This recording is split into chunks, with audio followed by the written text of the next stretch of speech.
no one has a brain like yours, and nor will they ever again. They might have hearts like yours, and lungs like yours, and livers like yours, but why is the brain so special, and why does it make you so special?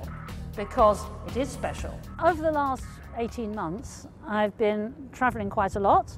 I've been working on 2 new books, and I've been doing my research in Oxford on Alzheimer's disease and on mechanisms that I think might be important in looking at the impact of technology on the brain. If you're living in this instant world of strong senses, what about empathy? Now, we all know that there's this thing called happy slapping, which is truly monstrous, where you show on YouTube people being physically or mentally bullied or hurt. What kind of people do this? Could it be not so much they're sadists, but simply they don't understand, they are no longer empathizing with what it feels like to be hurt? There is an increase in people with autistic spectrum disorder. There are issues with happy slapping, for example, and evidence that would suggest of people not being able to empathize well. In the rise of the appeal of Twitter, for example, of the flood of consciousness of what one's doing, I think these are all indirect measures that people's attitudes to each other and to themselves could be changing.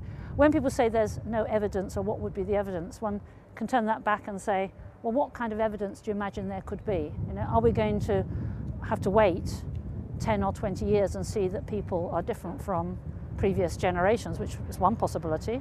Are we going to look at the rise in prescriptions for various drugs? That's another possibility which we can do, but that's of course indirect. And also that sometimes for the kinds of issues we're looking at, you can't just go into a lab and get evidence overnight very quickly in a lab-based, rigorous, empirical way.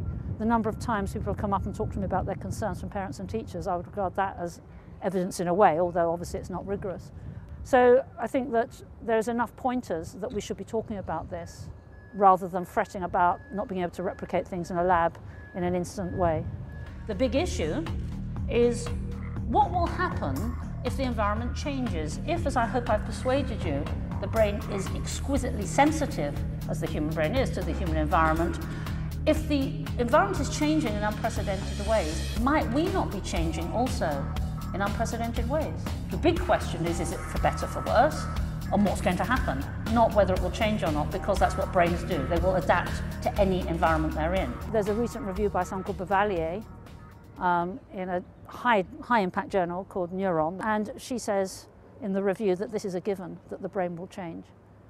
She also reviews evidence showing there's a change in violence, distraction and addiction in children linked to the pervasion of technology. So there is increasingly, the more work has been put on, the more evidence is growing. The reason I arrived at the hypothesis was rooted in the fact that I know human brains change the environment's changing.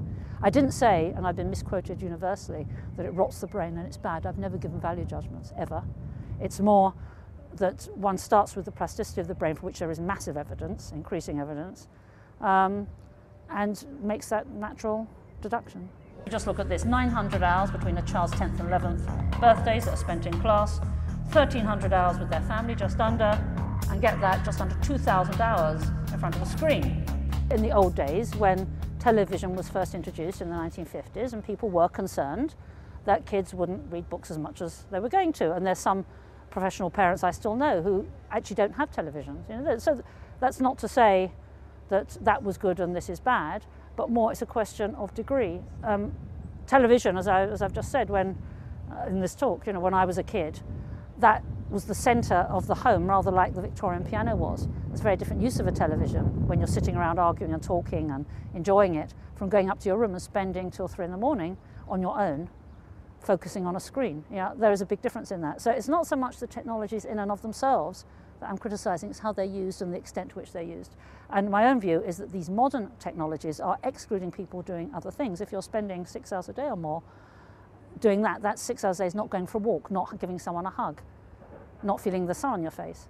You know, you can't multitask those things, rather doing one thing while you're doing the other. It's my view that if these technologies are harnessed properly, and we think about it and talk about it and decide what we want from these technologies, we shouldn't say what's going to happen in the future. We should say, how are we going to shape the future?